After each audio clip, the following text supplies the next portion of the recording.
सर्वांना कसे आहात सर्वजण. मजेतच असतात.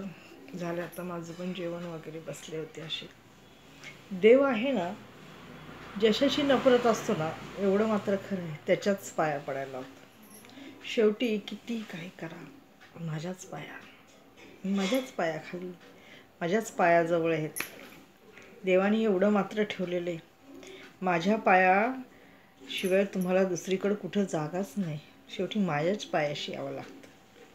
हे तर तुमचं दुर्दैव आहे. जर तुमच्यामध्ये एवढी, तुमच्या गांडीत जर एवढा दम आहे ना, तर जायचं ना, मग करायचं ना आपलं आपलं. हां, कशाला कोणाच्या भरोश्यावर बसायचं. कोण तुम्हाला म्हटले? शेवटी देवाने बघा कशी वेळ आणतो. देव ज्याच्याशी नफरत असते ना, त्याच्याच पाया पडायला लावतो. एवढं मात्र जगात आहे. तुम्ही ज्याच्याशी नफरत करता त्याच्याशाच पाया पडायला लावणार आणि त्याच्याच जवळ जावं लागणार आणि त्याचीच हाजी करणार. त्याशिवाय तुमची कामं होणार नाही. हा सृष्टीचा नियम आहे.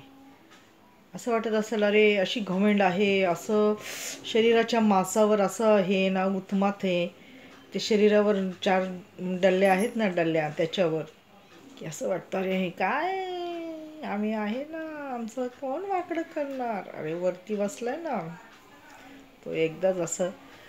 हो, आणि मला एक बोलायचं आहे, ज्या तोंडाने तुम्ही घाण घाण बोलला ना, त्या तोंडाला नाही कॅन्सरसारखा रोग झाला ना भयंकर, तर नाव बदलून टाकेल.